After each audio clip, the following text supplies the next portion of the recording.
From the New York City area, welcome to the Badass Counseling Show, where the master badass himself, Sven takes you deep and gives balm for the soul, baby.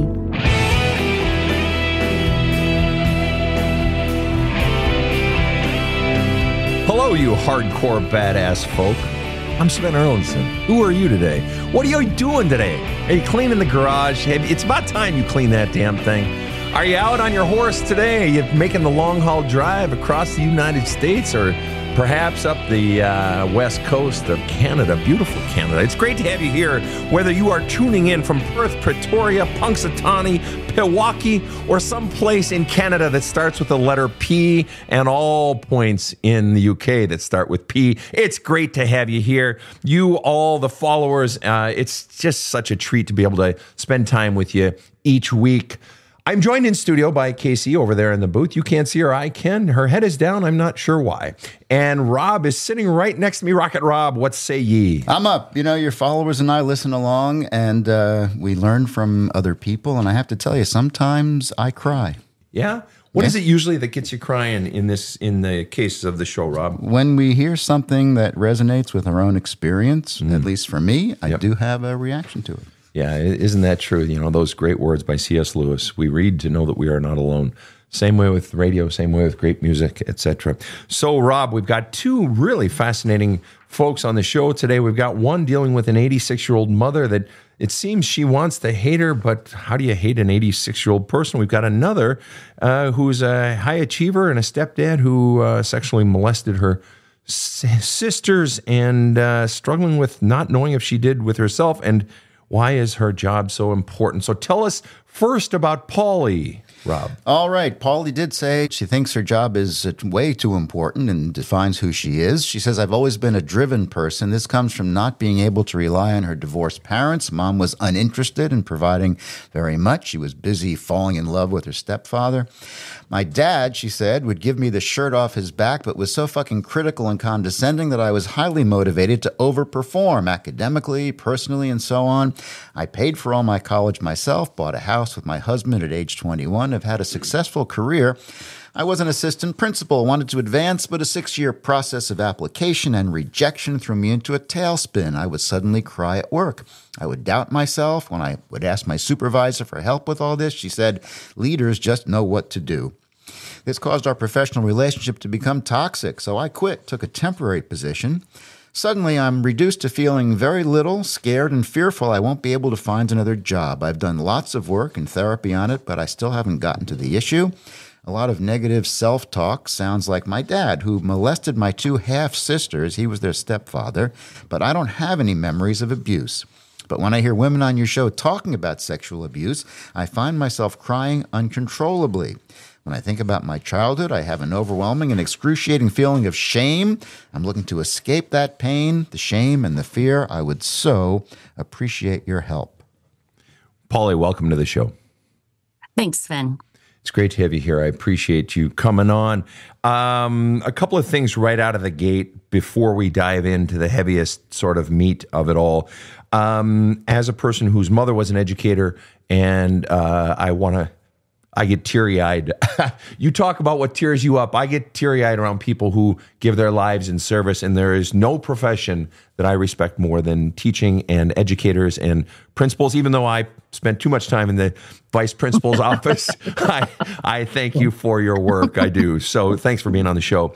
Okay, so it's like where do you start? You present with why is my job so fucking important to me, and then you have to throw that curveball in at the end of every time I have someone on the show who's been through sexual abuse, you start crying uncontrollably. But I don't think there's really any question of where I need to start, except I do have one logistical issue. You do say my mom was uninterested in providing me as much as she was busy falling in love with my stepfather. Next sentence, you say my dad would give me the shirt off his back. Our stepfather, are your references, when you say dad, are you referring to stepfather as some people do, or are dad and stepfather two different people? Two different people. Okay, then we'll refer to them as stepfather and dad. Okay, great. Yeah. Then fast forward down to your talking about stepfather, who you know definitively molested your two half-sisters, but I don't have any memories of abuse. However, when I hear women on your show talking about sexual abuse, I find myself crying uncontrollably. Well, I was just tearing up a minute ago talking about you as a teacher because my respect comes out. I was not a teacher. I've, yes, lectured at the college and graduate level, but I'm not a teacher. So there are times when we can cry about something that we didn't experience ourselves per se, although I did experience great teachers. So do you think, well, let me just ask you point blank, why do you cry uncontrollably when I have people on the show, women on the show who have been, and men actually, who have been sexually molested? Why do you cry uncontrollably? I feel scared and fearful, like whenever there's been one time before when I was in therapy that I thought I was getting close to remembering something and I shut down completely. So I think that there's a big part of me that's so scared about what that could look like and how it could impact me. Fair enough. And that is a common experience for folks, whether it's death or whether it's sexual molestation or whatever it is. In the case of that incident in therapy, do you think you were getting close to this, or was it some other topic other than, some sort of molestation or something? That was the only thing that I could connect with. Anything else, as far as memories, I'm okay with.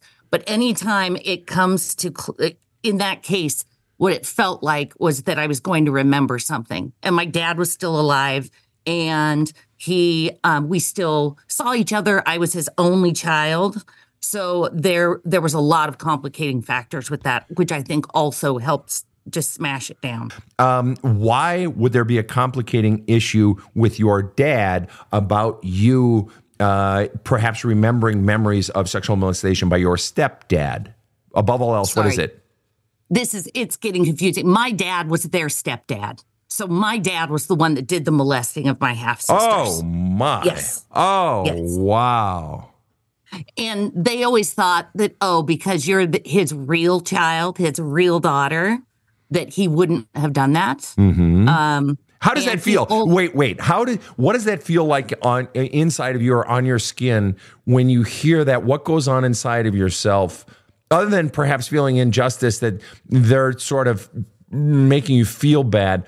What registers in your body when they say, "Oh, he wouldn't to you because you were his daughters," etc.? What registers in your body? Disgust. And why disgust? Help me understand. That's just like the visceral response that I have whenever they talk about the molestation that they encountered. That to think that my dad could do that, the shame because I'm half him. Mm-hmm. And they bring up other characteristics about him that were really negative, and I know he was a total asshole. But I can't help but take some of those things in. Mm-hmm. So I think part of that is I see him as a representation of me. Maybe that's the shame piece of it for me. But I also know that my relationship with my dad was super complicated. What was the most complicated part about your relationship with your dad? What, above all else, was it? I never felt like I could be myself, and I felt like my words could kill him. Your words could kill him. Why could you never be yourself in one sentence or less? When I've showed him who I am, he has rejected it completely. So what does a young girl resort to doing, a young woman resort to doing if you were rejected when you would show him who you were? Perform, achieve, right. Tap dance. Well, and then your opening sentence, why is my job so fucking important to who I am? You just answered your own fucking question, that you're still tap dancing to your father's voice in your motherfucking head, right? Yeah. And you being scared and fearful that I won't be able to find another job. Of course you are. Not because you won't be able to find another job or whatever, but I mean, yes, there's always that, right? But it's more because, well, what worth do I have? I'll never get. Deep down somewhere inside of you, I won't get that approval. I am no good. I'm not good enough, which is clearly what his voice was saying. If you ain't fucking tap dancing for me, little girl, you ain't worth shit. Am I in the ballpark there? Yes. My words could kill him, you said. Mm-hmm. How? What does that mean? So I was his only daughter and his only child that he had a relationship with. So when I would go to visit in the summer, he would talk about how important I was, how I was his world, that, he loved me so much. And then whenever I would come home, I mean, I'm like 8 and I would cry because I felt like I was leaving him alone. Like I had so much pressure put on me by him that I felt like I was necessary for his happiness. Oh, sure. You were responsible for him.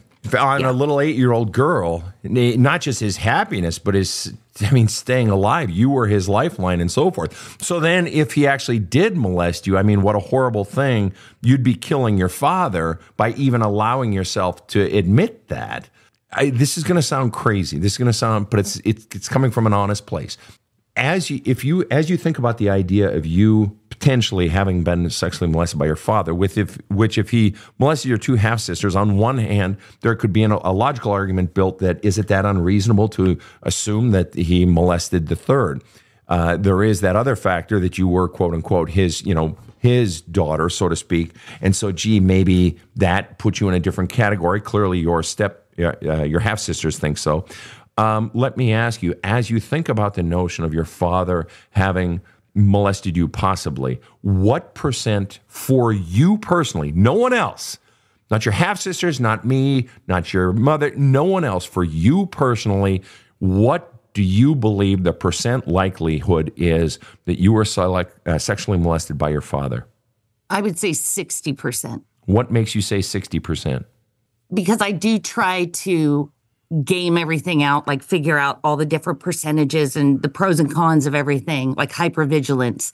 But with this, when I think about, he had a 1-bedroom apartment whenever he first got divorced. So we shared a bed for, a couple of years. And then, but during this time, I didn't know any of the molestation had happened beforehand. It actually came out in my high school when CPS came to talk to me. Okay. Because my sister had talked in therapy. So I had no idea about any of that. And so I think I just kept clinging to that idea that, he wouldn't have done this. Like, I was too important. There's no way that he could have done this. But I had access to pornography in his house. He would have Playboys out on his not dining room, but like the counter. And his thing was, well, it's just natural. It's no big deal. But there was a time whenever I was just looking around and I did find some of the porn, and I did not shut the door. And when he came home from doing laundry, he's like, "Why is that open?" And I was probably 12 at this point. And there was such an amount of shame that he put on that. Part of me is like, well, I don't know. Maybe that is evidence that he didn't, because I don't know. That's where it really starts to get murky for me. But I know that I had access to pornography really young. So I don't know if it's that or if it's molestation that's kind of colored that part. Fascinating. And for you personally, what is the scariest part? If it happened, what for you is or would be the scariest part about it? Would it be reliving the experience, actually remembering and feeling the tremors in your body, the terror? Would it be the notion that feeling the defenselessness? Would it be the notion that this is my father and the humiliation? What for you, it would be, I'm sure, all of those things, but what for you would be the hardest, or what is the scariest part at the thought that your own father might have sexually molested you? The first image that I thought of as soon as you said that was just like my insides coming out, like just so much shame and just horror, but not about necessarily what it was, but it's just me being dirty and gross and putrid and, those kind. And I know that whenever it comes to issues at my work or whatever, when I feel like I've done something wrong, that's that shame piece. It's not, and I can, think through lots of different things and stay up in my head and reasonable.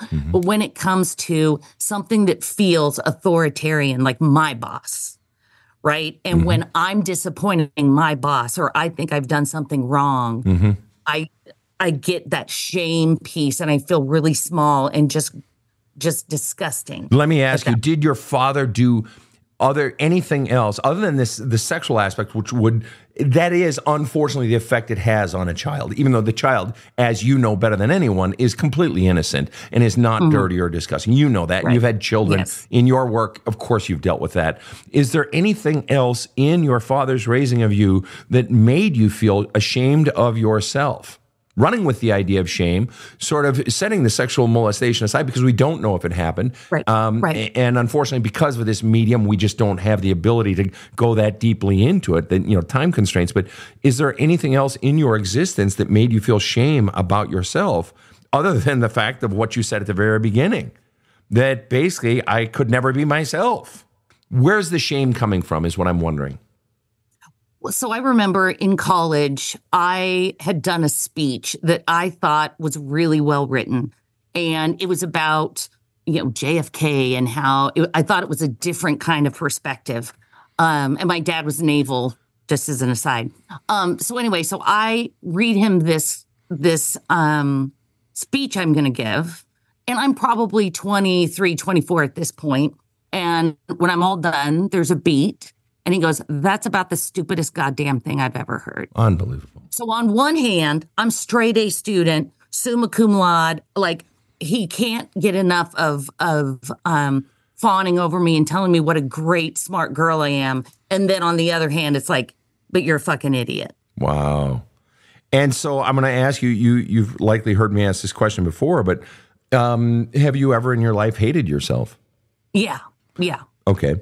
What's the period of your life when you hated yourself most? I would say that was probably my senior year of high school.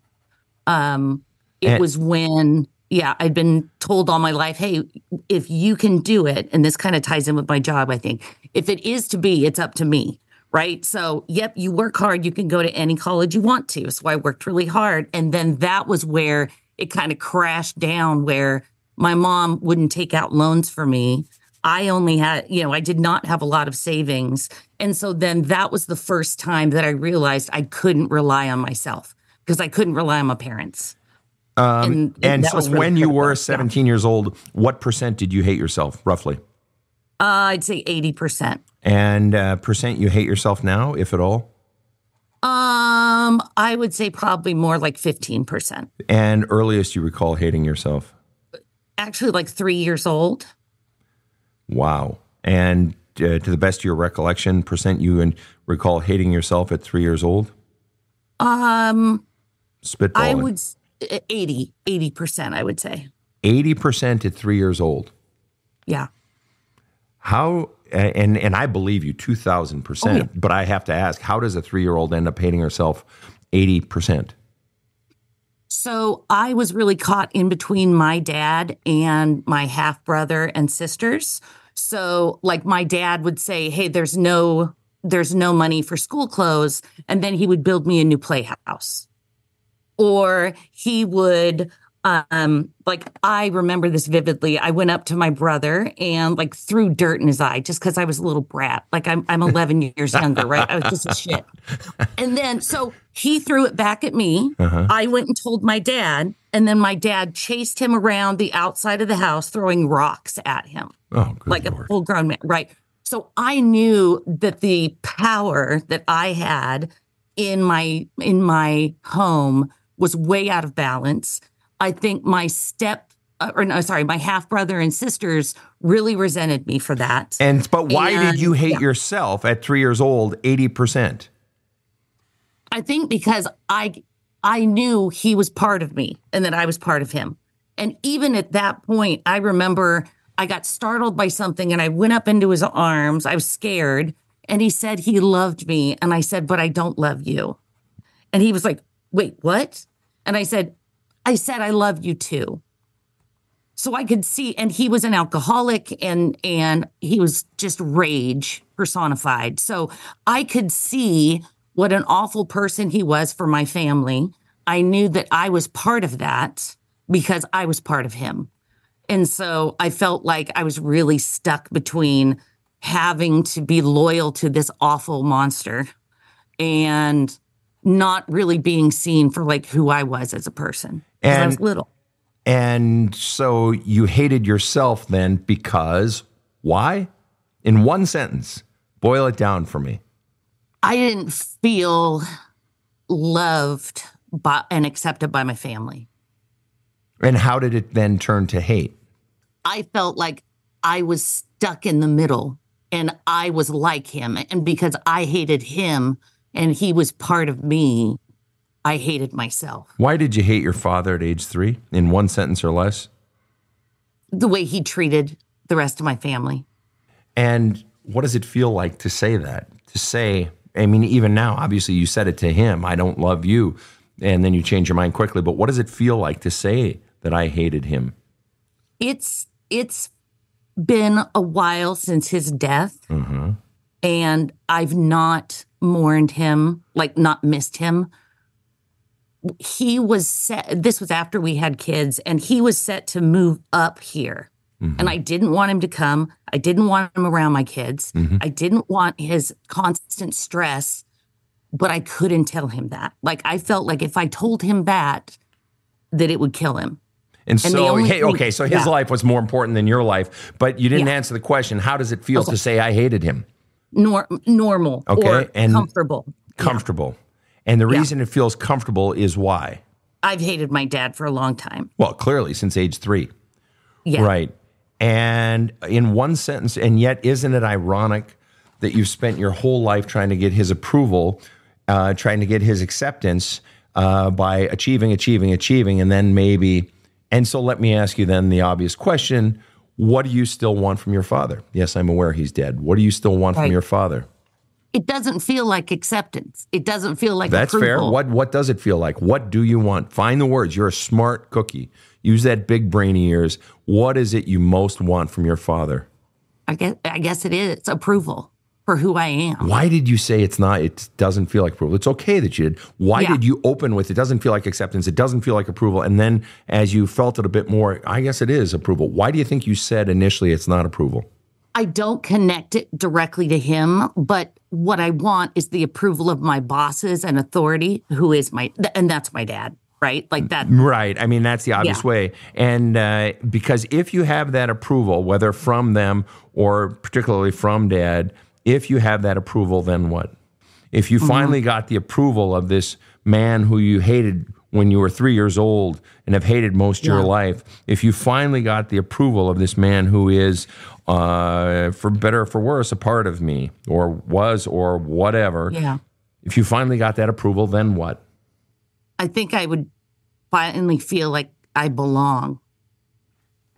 I haven't connected it necessarily with my dad, but the acceptance and feeling part of a group. Well, clearly that indicates that then from a long time, you've never felt like you belong and part of a group, right? And you said that, I mean, you had to have felt that if your father is favoring, you over your half-siblings whom you loved, I'm sure you didn't feel like you belong, or maybe you felt, that, as an outsider. And so that longing to belong.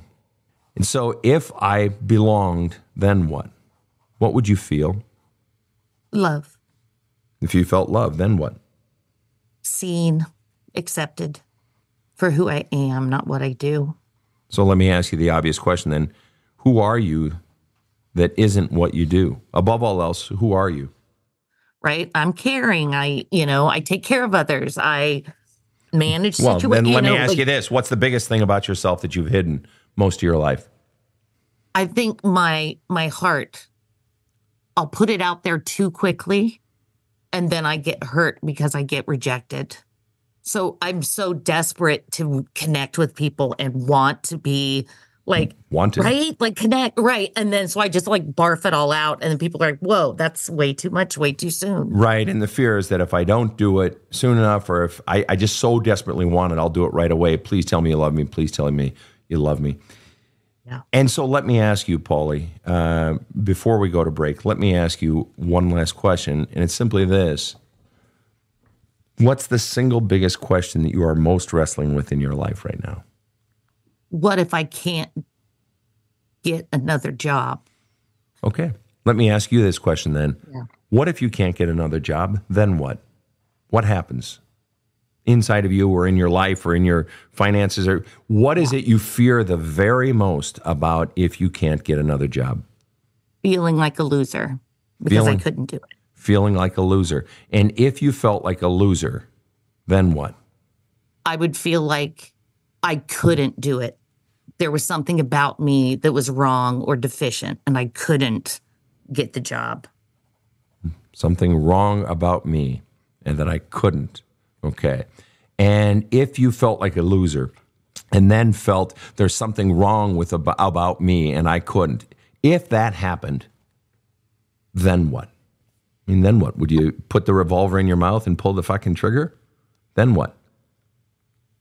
Well, I think that's what I was, not suicidal, but whenever I was trying for jobs during that 6-year cycle, I've always felt like, oh, if I don't get it, I just work harder.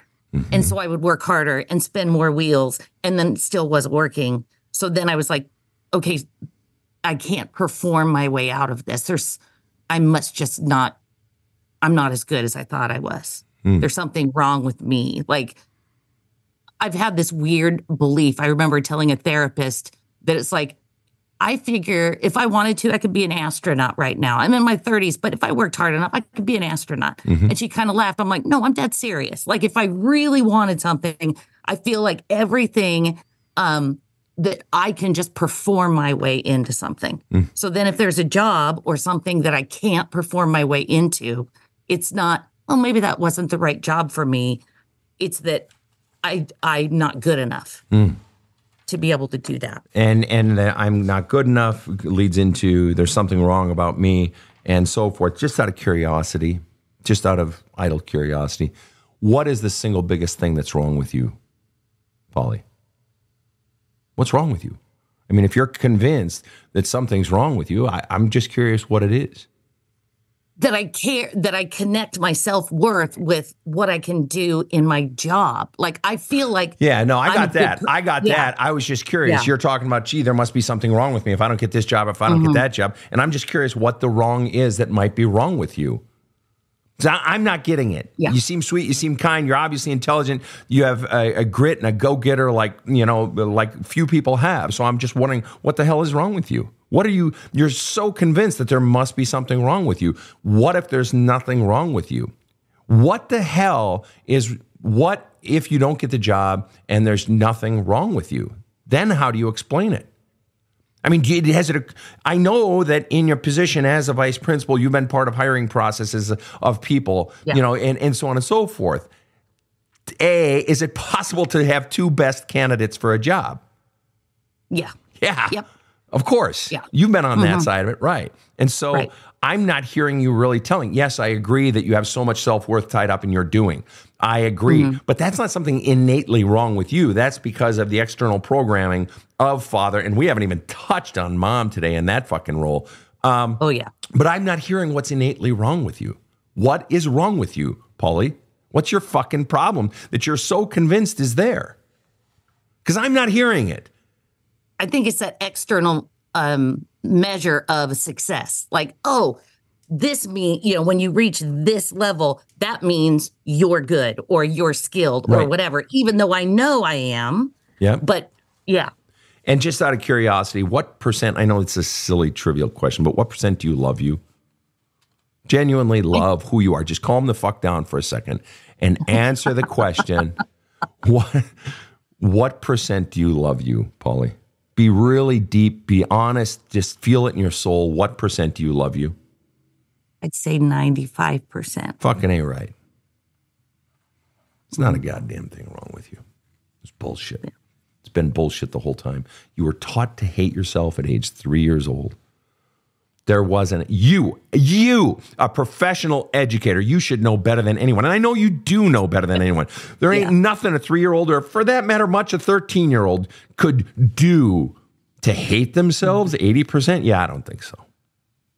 Yeah, I don't think so. And what has to happen, Paulie, is that, as you know, and you've heard me say before, what has to happen is that you have to go into those feelings. You have to go into, especially the attachment to dad, but you have to be honest. Why do you think you've avoided it this long? Just out of curiosity, how old are you? Mm-hmm. I'm going to be 50. Okay, congratulations. Yeah. And why do you think you've avoided this long all the complicated feelings regarding dad? And I mean, because we're still talking about it today and it's still clearly an issue. So that says there are aspects, and you're not dumb. Not that there's anything wrong with dumb people. I am one. Okay. But the point is you're not dumb. So you've avoided it this long. So I'm wondering why, above all else, do you think you've avoided and I'm not talking about sexual molestation, no judgment. Yeah. There's no judgment for avoiding anything. Why have you avoided this shit, the complicated feelings with dad for so long, let alone mom? But why? What are you afraid of? I think some of my best qualities come from my dad. And can that be okay? Not with my mom and family, but yes. Okay. Yeah. So then, and if we had more time, that would be the obvious thing. How much, just out of curiosity, how much have you been conditioned that you're supposed to hate your dad? Oh, 100%. Nobody ever talks about side. What a great guy he was. Yeah. Right. Yeah. Right. Mm-hmm. And unfortunately, being the only daughter, you are suffering in silence with love for a man that you're supposed to hate. And I'm not disputing that you do hate him for what he did. And here's the complication of life and being in that shitty position that you're in. But you talk about having to bring up complicated feelings, the love and the hate. But guess what? No one gets to tell you what you're supposed to feel. And you can love him, you can hate him, and you can do it on your own time. And you don't have to, and I know you wouldn't trumpet it to your half sisters. That's not the point. But the point is you are entitled to what you feel and who you really are. And the truth is, until you fucking do that in your own private of your own therapy or with your own journals, until you give yourself permission to feel what you actually feel, then you're committing the exact same crime that was committed against that little girl back then, that you're not accepted for who you really are. So it's your turn to accept you and accept your feelings as valid. And if that means in one way or another pushing back those people who would presume to invade your space and tell you what you should feel, if that's what you have to do, even if it's just having your own thoughts and feelings in the privacy of your own home, then that's what you have to do. And as far as finding work and so on and so forth, in the end, will you die if you do not find work as an assistant principal or as a principal? Will you die? No. So you're telling me then, if I'm hearing you correctly, life would go on.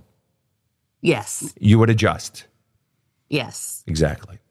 Life goes on. And very often the boogeyman that we think is the most horrible thing is just a boogeyman. And yes, it would suck. Yes, you would mourn. Yes, you would grieve. Yes, it would hurt. And yes, you'd feel it in your own sense of identity.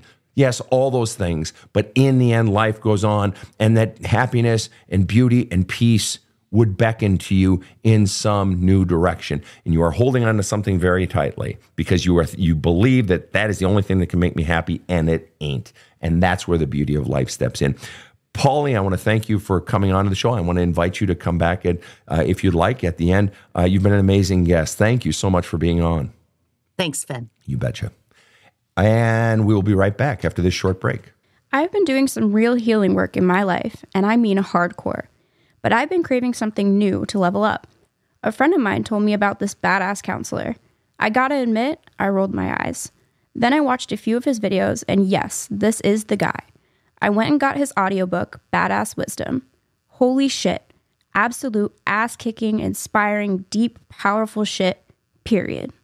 If you don't get this book, you're making a huge mistake. So do you got the guts to go big with your self-care? Go to badasscounseling.com, get the book Badass Wisdom now. This show provides soul counseling intended to entertain and inform and is not medical advice.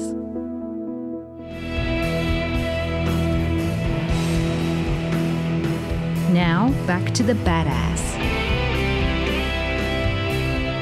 Yes, we are back, people. And this seems to be an episode of complicated feelings. because we are about to step into another story of complicated feelings. Talk to me, Rob. Heather wrote to us and said, my mother is a narcissist and has been more crap than good in my childhood. She's 86 and ill with a lung disease. I'm 56 and thinking about going no contact, even though everyone keeps saying she's your mom and doesn't have much time left. That can't be the reason I don't cut ties with her. All my life, if she doesn't get her way or if I talk back to her, tell her my needs, she goes silent. Then I must be the one to either apologize or just pretend as though nothing happened. If anything doesn't go her way, she throws a tantrum like a toddler and brings my dad into it, which hurts me like crazy, and she knows it. This is horrible to say, but I cannot wait until I don't have to think through the filter of what my mom will think or say. It's been a lifetime of that, enough more to fill a book. I'm at the point that it's really interfering with my life. It's all I can ever think about, which makes me feel sick most of the time, which makes living my life very difficult. The latest episode is going on right now, and we haven't talked for about 2 weeks. I refuse to be the one to call or text her. I'm standing my ground, but I feel like I'm going down in flames. Please help. Heather, thanks for coming on the show. Thanks for having me. You betcha. Heather, I'm going to share a little behind the scenes that no one, not even Rob or Casey, knows that I know. And I'm just so curious. I have a visual with you that no one else has. I'm the only person. And I noticed that when Paulie was talking, I think you started tearing up at some point. I did. What was going on inside of you? What happened? I'm just curious because obviously it spoke to you. When was it and what was going on inside of you? So it was when she was talking about feeling loved and being loved. And I have really not felt that with my mom for my entire life, unless we were doing something that was for her or about her. Yeah. So that really hit home with me. And that, of course, resonates perfectly with what you said in your write-up here. If she doesn't, all my life, if she doesn't get her way, or if I talk back to her, or just tell her my needs, she goes silent. She goes silent. Really? Oh, thanks, Mom. Yep. Really? That's the best you got. Right. Then I must be the one to either apologize or just pretend as though nothing has happened. So to add salt to the wound, it's not only that my needs aren't being met and that leads to a breakdown, a breach in the relationship, but then I'm the one that has to go back and, suck hind tit in order to restore the relationship. Accurate or inaccurate? Absolutely. Yes. Okay. And then you say, make from go from bad to worse. If anything doesn't go her way, she throws a tantrum like a toddler and brings my dad into it. And then this killer statement, which hurts me like crazy, and she knows it. Just out of curiosity, why does it hurt you like crazy when she brings dad into it? Because I have a great relationship with my dad, and she knows it. I think she's jealous, to be fair. How long have you believed your mom to be jealous of your relationship with dad? Oh, boy. Since I can remember, probably 6 or 7. Why 6 or 7? She would talk to me about their relationship and what he would do to her. He is a recovering alcoholic. Mm-hmm. And so when he drank, he would get not violent so much, but just, he would get angry. And she was talking to you at 6 or 7. So you're her little fucking therapist-ish. Shit stick. Absolutely. Okay, finish your sentence that you were going to say. She would say to me, "Oh, you wouldn't believe what your dad did this time. I shouldn't really be telling you this, but, he was going to hit me." It was almost like she wanted me to hate him. Of course she did. Of course. Yeah. I shouldn't be telling you this. Fuck you. Fuck you, right? Mom. Right. Okay, exactly. So she's telling you this stuff. And why would your mother want you to hate your dad? Honestly, I don't know. Speculate. What does she gain if you hate your dad, or what does she fear losing if you don't hate your dad? What's the fear driving the equation? The only thing that I can think of that comes up is that she has me all to herself. So it's not that she's jealous, because a minute ago you said, I think she was jealous of my relationship with dad. Or is it that, or is it she's jealous of dad's relationship with you? that dad gets you and she doesn't, because it sure sounds like she's been using you her whole the whole time. So which feels more right for you? And only you can answer. I'm just asking the questions. Right. I think, that dad, she doesn't have me and dad does. Yeah. Yep. I think that feels And right. so by her not getting you, what's happening? What does she fear? Why is that bad? Because she doesn't have me to be her little puppet, like I have been. And as chief puppet, what, above all else, in one sentence or less, what was your job? What has been your job as chief puppet? To make her happy. Presumably in whatever form that took. Whatever form. Yeah. And make her happy. So that was your role. That was your job, was basically to perform insofar as do your job, hit your numbers, that sort of thing, hit your mark. And absolutely. And if you did not hit your mark, if you did not succeed in make her happy, then what? Then she would do the silent treatment, or she'd be passive aggressive. So silent or passive aggressive. In other words, you were punished. Absolutely. Okay. Yeah. And if she threw her tantrum like a toddler, brings dad into it, hurts you like crazy. So she would employ dad to fundamentally do what? The exact same as what she's doing. Silent treatment. You stay with me, or you're with me, or you're against me. I see. So dad, then, in this case, he would because she had power over him, clearly. Absolutely. He would turn his back on you or turn his tongue on you or whatever and hurt you. Okay. And what is the single most painful thing that your father could do to hurt you? To not talk to me. Silence, right? Yeah. Yeah. Especially as a kid. But boy, you want to stick it to someone in a relationship. And for whatever reason, especially a woman, you want to stick it to a woman, just go silent. Absolutely. Yeah. Or a child, just fucking go silent. Oh, fuck, and it's cruel. But I'm going to ask you what the power distribution was between mom and dad in terms of percentages, recognize power can take many forms. The power of money, the power to leave, the power of being just a fucking pain in the ass whiner, the power of the private parts of the woman or the private parts of the man. All sorts of different powers, the power of the fist. There can be so many different powers at play in any relationship. What would you say from your perspective was the distribution of power between mom and dad? Who had what percentage of the power? I would say mom had 80 and dad had 20. And what fundamentally did mom have the power? What gave her the power? Or to answer it this way, what was dad most afraid of?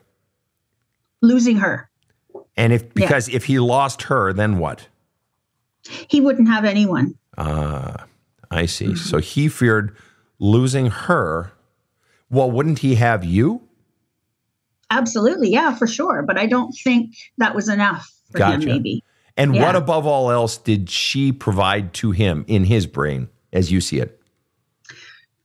Oh boy. Comfort. Could your mother be a cold woman or a harsh woman or whatever with him? Oh, yes. I see. So then he craved the comfort, and the more she was harsh, the more he had to work. The more she was harsh, the more he had to work to get the soft side, the loving side, the comforting side. The only reason I'm asking who had the power is because your dad turned his back on you. And if he loved his daughter, why would he turn his back on his daughter? Well, you got to ask yourself, well, who has the fucking power? So he feared her more than he loved you. I mean, he could have whatever kumbaya, namaste fucking feelings for you, but that didn't mean shit because when push came to shove, when it came to action, he feared her more than he loved you. Accurate or inaccurate? Accurate. Bingo. Yeah. Bingo. Just out of curiosity, your father's passed away? No, they're still around, both of them. How old is your father? My dad's 79. Okay, 79. So not even in his 80s yet. Mom, you said is 86. Just out of curiosity, was your dad the type of dad? He sounds like when he was warm with you, right? Yes. Kind, affectionate, the whole thing. Okay. All of those. And what do you think in your father's brain when you were young, what do you think was his role as a parent? Whatever mom said. Right. How did he vision fatherhood? I think he was harsh when he needed to be. He was sort of like, wait until your father gets home. And then he would be the heavy hand. Right. Okay. Yeah. And just out of curiosity, in that line of thinking, when people say, well, and this is very classic for our generation, you and I are the same age, Heather, that the mother says, she was bad, go hit her or whatever. And it's so easy then to think of the father as the bad parent or whoever's the heavy hand being the bad parent. But in fact, they're just the hammer. Yeah. It's the one wielding the hammer. Your mom wielded the hammer. Okay. Generally in parenting, we see parents as especially for a lot of fathers, the job is to protect, right? Provide and protect, that sort of thing, like serve and protect on the cop cars, right? And protect. Right. And what's fascinating is in those critical moments and not just in the moments when mom would turn dad on you, but it was always there, that notion that ultimately he worked for her, basically. Yes. That fundamentally when he turns his back on you, he is no longer protecting you. His job was to protect her. So as a parent, he did not protect. He did not do job number one. Right. Job one, and he would just do it. She would turn the hammer onto you, pound, pound, pound on your head with his silence or whatever other way. And so what does it feel like to know that your father did not do job number one of protecting you? His job, and your mother's job is too. It's both their jobs, but his job, if one parent sees it, and he had to have seen it, because if it was not his default mode, I mean, if he had been a fucking asshole the whole time, on one hand, maybe he didn't know any better, maybe.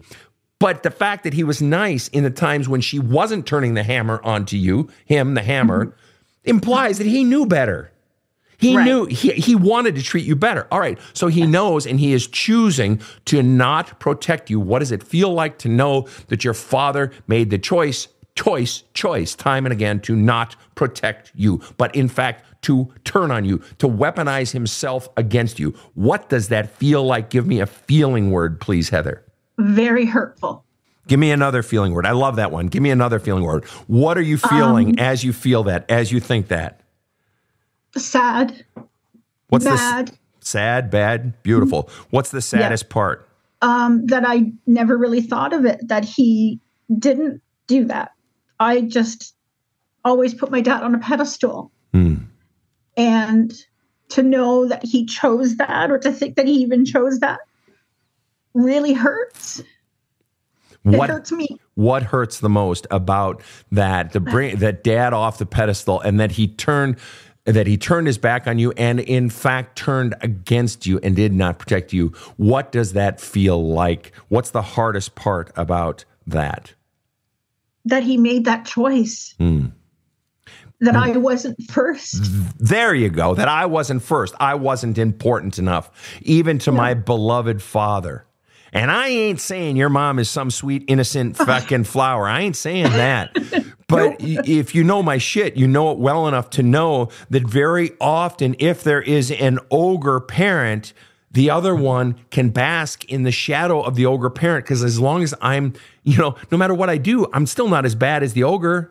And it can go the other way. It can go, the dad is the ogre. And we, saw that in the case of Paulie. Okay. But dad, fuck, all you had to do was be nice. And you were like, he was the greatest thing, he was just less mean. Yeah. I mean, wow. Boy, you really hit your mark there, Dad. You're less mean. You're less of an asshole. You're my favorite. Okay, so let me ask you. But you didn't just say it feels sad. I feel bad. You said sad and bad. Talk to me. Why do you feel bad at this notion of thinking about this stuff regarding Dad? Because everyone else in the family has put him on a pedestal. Him and I'm his only biological child.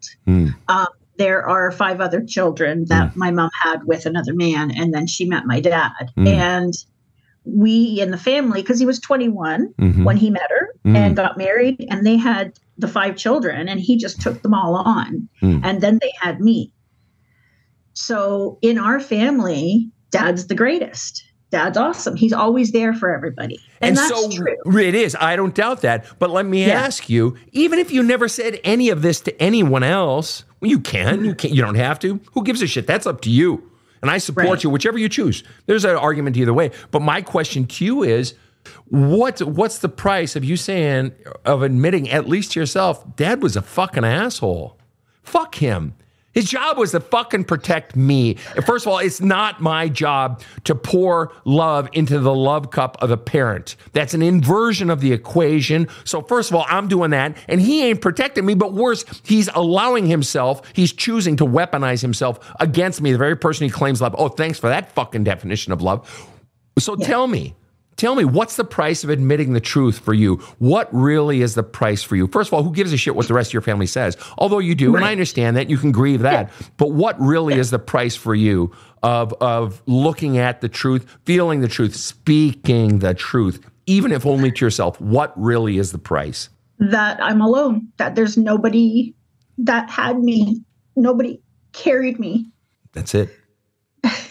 And you've been alone the entire time. How does it feel? Talk to me. You're doing great, Heather. You're doing just fine.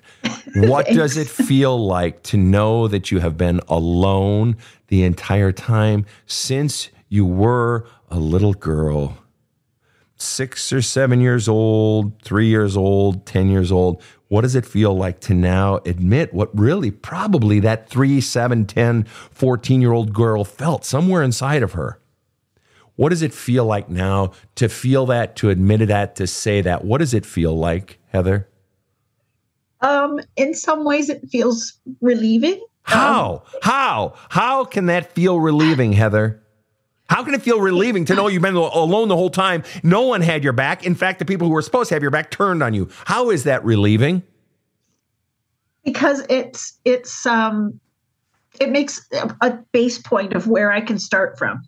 That I never really thought about my dad that way. And I've always put all of the bad and all of the hate on my mom.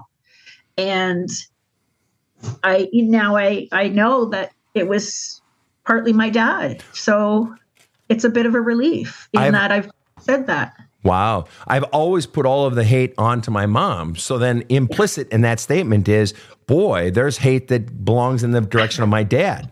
You just implied that, right? Yeah. Potentially? Potentially. Maybe not hate, but... and yet you said that. And yet you said, I've always put the hate on my... You said it. I didn't put it there. Normally, I'm the one saying, I hate that son of a bitch. Or I hate your mom. What? I didn't say it. You said it. Yeah, that's true. All right, so come on now. Let me ask you this. If someone came along right now, and you and I, unlike anybody else, we right now still have Paulie on visual. Okay. And in this Zoom meeting, and if someone came along right now with a chainsaw and sawed off Paulie's head, I'm sorry, Paulie, and sawed off Paulie's head, would you, at least in the moment, hate that person? Absolutely. Okay. Okay. So a person's actions might justify my feeling hatred towards that person. Okay. We've established that. Paulie, let's put your head back on. Okay. Head is back on. Paulie, she's safe, people. She is safe. All right. So back to you then, Heather.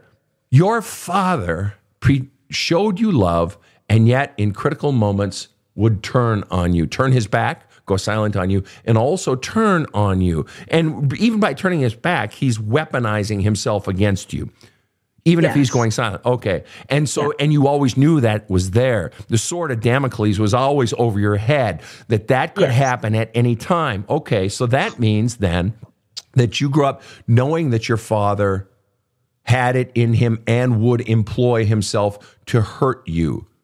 Can you see how, to an outsider, that might cause an outsider to hate him for that? Even though he may have other wonderful qualities, can you understand how, let's say, me or Rob or Susie or Tom or Bill or Paul could think that or feel that? I can see that. Okay. But what feeling comes up is, don't hate my dad. He's awesome. He's great. Understood. Don't hate him. Understood. Right? Understood. Yeah. And that is 56 years of conditioning and massive pressure from all the people who are closest to you. Mother, father, sister, brother, everybody scream and shout, because that's what it's all about, right? Everybody loves dad. right? Right. Yeah. Exactly. And we see that when you were talking in your very first paragraph, you're talking about your mother. Okay. So you said she's 68, ill with lung disease. Oh, I don't wish lung disease on anybody. I'm 56 and thinking about going no contact, even though, wait for it, everyone keeps saying, oh, she's your mom. It doesn't have much time left. Okay. Everyone keeps saying. So there we are, even with a visible enemy to fight in open combat, even with a visible monster, your mom, you feel guilty, doing what feels right to you, cutting her off or whatever it may be. In other words, you feel pressure from those voices, those people around you, right? Yes. And who above all else is top of the list when it comes to everyone keeps saying? Who really are we talking about? My sister. Probably. And you said sister singular, and so your sister. All right. And so if you were to cut your mom off, go no contact, as you want to do, you flat out fucking said, or I'm thinking about going no contact. If you wouldn't be thinking about it unless a part of you really wanted to. And so I guess what I'm wondering is, what is the one sentence your sister could say to you or would say to you if you went no contact with your mother that would hurt you the very most? I can't believe you did that, and I can't be your sister anymore. Okay. So your mother has she's got everyone willing to turn against you if you turn against her. So and so what is does your sister acknowledge that your mom was a monster, or is that just you? No, she does. She does. She just says, oh, just let it go. That's just who she is. So the family myth system is we all protect mom. Even I guess so. Even in the face of reality, even against reality, and the family myth system is designed in this case to protect always the person at the top of the food chain, which clearly is mom. And so, if you were to be your authentic self, you could potentially lose your sister if you were to be your authentic self, and possibly the rest of my family. What about your dad? That's interesting. That's interesting. Not sure on the dad. The part of him is like, go Heather, go. Maybe, I don't know, but okay. And so let me ask you. Go ahead. Say what you want to say. I just don't know. I think probably he would end up on my mom's side. Right. You could lose everyone. I could lose everyone. And so, what is the price for you of having everyone? Because right now you have everyone. You haven't lost them. And why not just keep doing it? What really ultimately is the price? My sanity. I've taken so much. I can't take any more. And isn't it fascinating that these people who claim to love you, and your sister sees it, your father sees it, they've all seen it, at least those everyone. two. Right. Yeah, everyone and so does. They would rather you lose your sanity than you just speak your truth and live your truth and cut off your mother. So everyone has drunk the Kool-Aid of let's all protect mom. Yes. Extraordinarily high price to pay to live your truth. Extraordinarily high price. And you're not the only one. I mean, this is the message that, I get 22-year-olds dealing with this exact same thing. That let's say dad's at the top of the food chain and dad would employ everyone to turn against little Billy. Yeah. If Billy, okay. And so I'm going to ask you a really fucking stupid question, Heather. Okay. All right. And that is, so why not do it, Heather? Why not do it anyway? Why not finally fucking live? You're 56 years old. Why not? Because I'm afraid of whatever one will say. Right. And everyone. Everyone. Friends, family. Yeah. And your sister would say, I can't, I can't believe you did that. I can't be your sister anymore. And presumably all the others would say some echo of that, right? Probably. Or a very limited contact. Don't tell mom. Okay. And then if they all did limited contact, or let's say they all cut you off, what have you, then what? Then I have no one. Right. Which is actually what you said about 20 minutes ago when you said I've been alone the whole fucking time. Right. So so clearly you get some comfort from having these people, even though they only want you if you are doing what they want you to do. Yeah. Other than family, do you have people who love you? I do. Yeah. Really? And you can even make up a fake name, but who's the person who loves you the most that isn't family? You can make up a fake name if you want. My friend, Carrie. Carrie. Yeah. Yeah. And what above all else, in one sentence or less, is Carrie's life message to you? Just to be happy. Yeah, she just would love me to be happy. Because why? Why would she love you to be happy? What does she give a Because shit? because she loves me. She sees the pain that I'm in. And she doesn't want it for me. And that's beautiful. And we all have experienced that point in life where we realize we have friends who are even closer than family might have ever been, or friends that are as warm as friends that are as warm as family. And so you have a choice to make. And I know that's where you're stuck. And I know you know that this is the choice. But what's fascinating is now we've basically doubled the ante. Yeah. Because now it's dad. And again, you never have to, I mean, we just found this today, literally the first time in your life, in 56 years, literally 15 minutes ago, you realized, holy shit, but my dad's a fucking asshole too. Yeah. Different reasons. Yeah. And he's not as bad as her. Hey. That's right. Attaboy. Right. But at least regarding mom, you have the choice of a lifetime. It's a real Sophie's choice. And so let me ask you, just for this moment in time, what percent do you see yourself, to use your words, going no contact with your mother? What percent do you not see yourself going no contact with your mother? 90-10, 90 to go no contact. Because that's basically what I'm doing right now. It's silent treatment. If your family turned against you, or if some went limited contact, which is obviously a concession that they love you as much as they fear her, or that they acknowledge your truth, or everybody knows it's true. Or most of them, they know it's true. Nobody's denying your truth.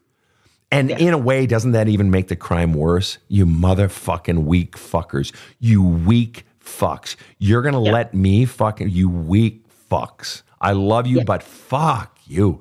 I mean, how does it feel? How does it feel, Heather?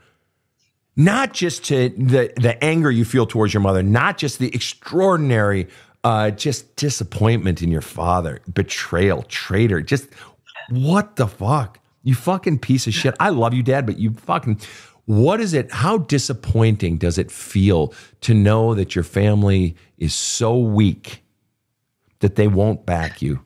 That they're so afraid of her that they will sacrifice their love of you for their fear of mom. How does it feel? How does that disappointment feel?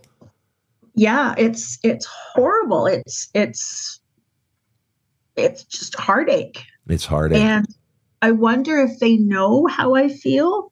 Oh. Or what I'm feeling or what I'm doing. I don't know that they care. No, and well, that alone is its own problem, Heather, because you've been so silenced on your feelings that no one knows. And see, but that means no one else knows likely what everyone else is feeling, because the grand puppeteer at the top of the food chain has made sure everyone else's feelings are silenced, right? Yes. Yes. And I mean, there is always the possibility, and I've seen it happen before, and we've actually had it here on the show, that you're the leader of the family. If you choose to do this, that in some even small way to begin with, you give others permission to feel what they feel. Not to say that they'll admit it to you, because they're probably still so scared of your mom, but what you do at 56, you have the potential to destroy the family myth. And forces will rally against you, but you have the power to destroy the family myth and the generational curses that go with it. Because here's the really sucky part. If there are grandchildren, then the perpetuation of this family myth is affecting, whether it be your children or your nieces and nephews, it's affecting them. Why? Because that means your sister and other players in the game are still answering to a power source greater than their own children. That they still have so much fear that they are not operating of their own volition. They are not operating in all of their life, their fullest sense of what we call agency, that I am my own entity. So this trickle-down effect, whether you have kids or not, even if it's the niece and nephews, this is shit rolls downhill, as we say in the military, and it's rolling downhill to those grandkids, whether anyone's aware of it or not. You literally have the power in your hand. Everyone's terrified of you. Whether they say it or not, they're terrified of you because you possess the truth and you possess the brass balls. Yeah. To say it, to live it. Yeah. And yeah, in well, a way, she's- the subsequent generations, I'm sorry to do this to you, but are depending on you to break the generational curse. You wanted to say something. Oh, I was just going to say she's on the outside. Everyone loves mom. She's greatest. She gives, she gives, she gives. She's such a sweetheart. Look, and people come to me and say, "You are so lucky. You're the best mom ever." Yeah. And all I want to do is scream at them and say, "You have no fucking idea." Yeah. How horrible she is. Absolutely. And the grand mourning of your soul is that your truth has been squelched your entire life. And the grand, ugly, terrible, terrible beauty of all of this pain is that finally it's getting so bad that your truth cannot be squelched any longer, that the internal pain is exploding, blowing the doors off of the silence, the very vault doors that have kept you silent. Yeah. And that finally, it's coming. It's not there yet. Maybe it is. Yeah. I mean, you said there's 90%, so it's pretty damn close. But close. You're finding your voice. Yeah. Yeah. And it's interesting that you said that my dad didn't do the number one job of protecting me. Why? That's all I've ever looked for in a partner. Right. And now I understand why. That's exactly right. Because you were never protected. And now fundamentally, and it's ugly when it has to be this way, but what you're fundamentally discovering now is that I have to protect myself. And the truth is, Heather, let me ask you. Yeah. Does a child have a right to be protected? 100%. If no one is protecting a child, do they have a right to protect themselves? Yes. Absolutely. But they shouldn't have to. They should. Agreed. We're all in concert on that. Amen. Preach it. But in the end, guess what? If ain't nobody leading, I got to step up and lead. And in this case, the leadership is the leadership of your own protection. Final question for you, Heather, if I may, and that is, what's your final question for me? Take a minute. Just think about it. Boy. There's no rush. I can't ask you what should I do because it's up to me, right? At the end of the day. Well, shit. Yeah, I think you probably know me well enough to know I'd volley back, well, just tell me what you want to do. You don't have to do it. So let me ask you. Let's just play with it for 2 seconds.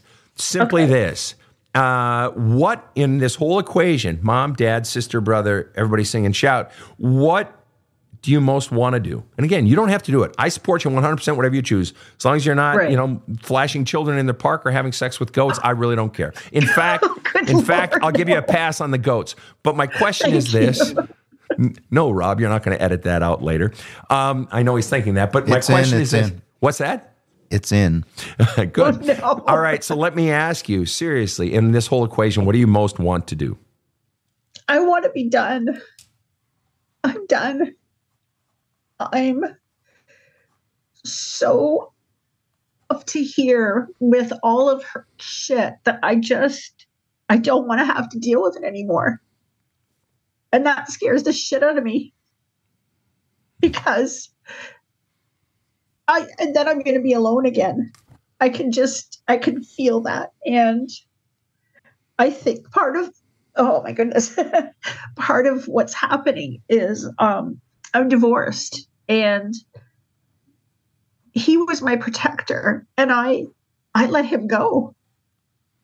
And now he's moved on and I love him for that, but God, do I miss that. And why would you let go of someone who was your protector? That's another story. Well, put it in one sentence. Because of how I perceived marriage was between a man and a woman from the person who taught me. Does that make sense? Yeah. Yeah. So I didn't see marriage the right way. Okay. And I blew it. Yeah. And the truth is, and I know this is crazy, but we move on and someone becomes even more right when the time is right for who we are becoming. But yes, you'll be alone again, except for that wonderful friend of yours, Carrie, I believe you said her name was. And my son. And my your lovely, son. lovely, lovely, wonderful son, yes. Whose job it is not to love on you, but no doubt he does. And it's not his job to protect you. I know you know that. But yeah, And fundamentally, until you do stand up for yourself, you're teaching your son not to stand up for himself.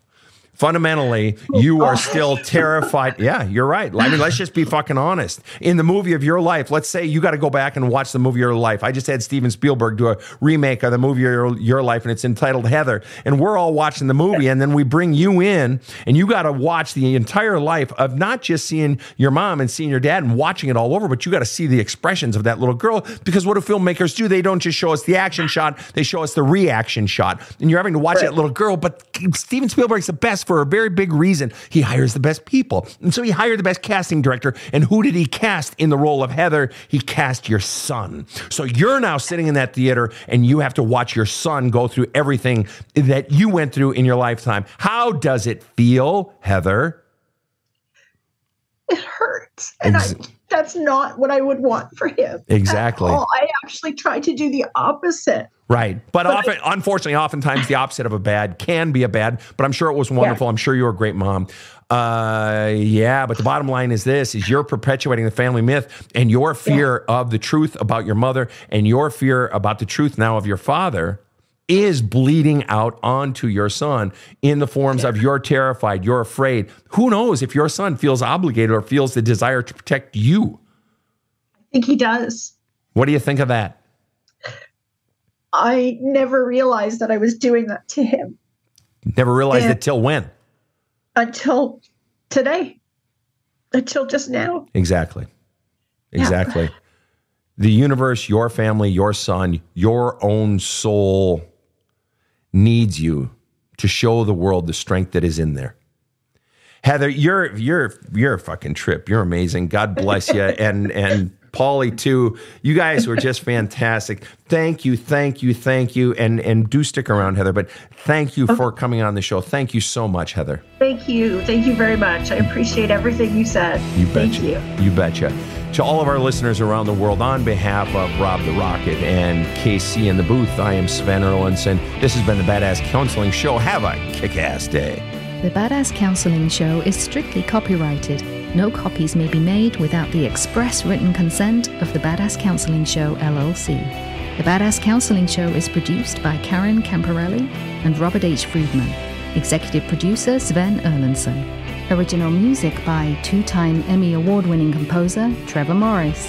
Have a kick-ass day.